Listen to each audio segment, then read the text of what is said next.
या देवी सर्वभूतेषु मां महागौरीरूपेण संस्थिता। नमस्तस्यै नमस्तस्यै नमस्तस्यै नमो नमः। जय माता दी। ओम नमः शिवाय।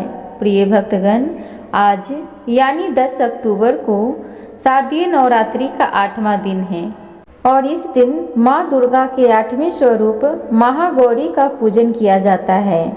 पौराणिक कथाओं के अनुसार माँ महागौरी का रंग अत्यंत गोरा है, इसलिए इन्हें महागौरी के नाम से जाना जाता है।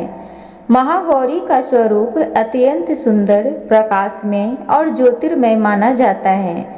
धर्म ग्रंथों के अनुसार नवरात्रि के अष्टमी तिथि को विशेष तिथि के रूप में माना जाता है, इसी कारण इसे महाअष्टमी के रूप में मनाते हैं। मान्यता है कि जो भी महाअष्टमी का व्रत रखकर माँ महागौरी की उपासना करता है, माता महागौरी उसके कष्टों का निवारण करती हैं और माता का आशीर्वाद भक्तों के ऊपर सदैव बना रहता है। मनुष्य ही नहीं, देव, दानव, राक्षस, गंधर्व, नाग, यक्ष, किन्नर आदि भी अष्टमी पर माँ का पूजन करते हैं। मान्यता है कि इस दिन जो भी भक्त माँ महागौरी की आराधना करता है वह सुख, वैभव, धन्य धान्य से समृद्ध होता है, साथ ही रोग, व्याधि, भय, पीड़ा से मुक्त होता है। माँ महागौरी का ये दिन बेहद विशेष माना जाता है। अगर आप भी महागौरी की कृपा के भागी बनना चाहते हैं तो विधि पूर्वक माँ महागौरी की पूजन जरूर करें। साथ ही पूजा के समय व्रत कथा का पाठ अवश्य करें या कथा को श्रवण करें। इस व्रत कथा को सुनने मात्र से साधक की हर मनोकामना पूर्ण होती है। आज हम इस वीडियो में आपको बताएंगे कि महागौरी माता की पूजन विधि और व्रत कथा क्या है। तो आइए बड़े ही भाव के साथ माता महागौरी की कथा को श्रवण करते हैं। पौराणिक कथा के अनुसार माँ दुर्गा के 8वें स्वरूप महागौरी को लेकर 2 कथाएं काफ़ी प्रचलित हैं। पहली कथा के अनुसार पर्वतराज हिमालय के घर जन्म लेने के बाद माँ पार्वती ने पति रूप में भगवान शिव को प्राप्त करने के लिए कठोर तपस्या की थी। तपस्या करते समय माता हजारों वर्षों तक निराहार रही थी, जिसके कारण माता का शरीर काला पड़ गया था।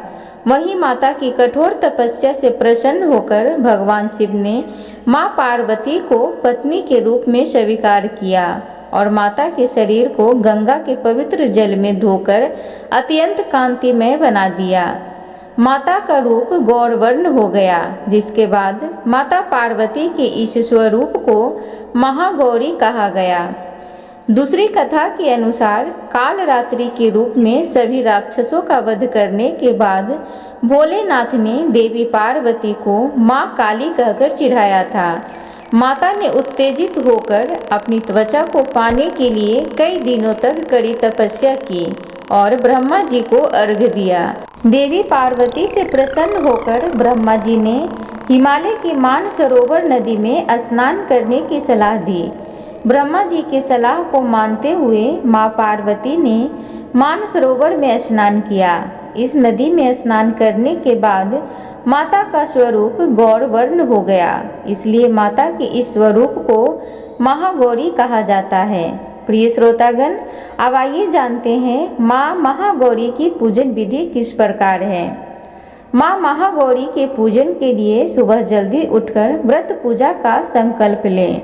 घर में किसी साफ स्थान पर पूजा के लिए चौकी स्थापित करें। इस चौकी के ऊपर देवी महागौरी की तस्वीर स्थापित करें।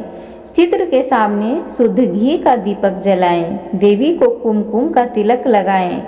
देवी के चित्र पर फूलों की माला चढ़ाएं। इसके बाद अबीर, गुलाल, हल्दी, मेहंदी, चावल आदि चीज़ें एक एक करके चढ़ाते रहें। देवी महागौरी को नारियल या उससे बनी मिठाई का भोग लगाएं। प्रिय भक्तगण, तो इस प्रकार माँ महागौरी की कथा थी। अब चलिए हम सब मिलकर माता की आरती करते हैं। अम्बे तू है जगदम्बे काली, जय दुर्गे खप्पर वाली, तेरे ही गुण गाए भारत आरती। ओ मैया हम सब उतारे तेरी आरती।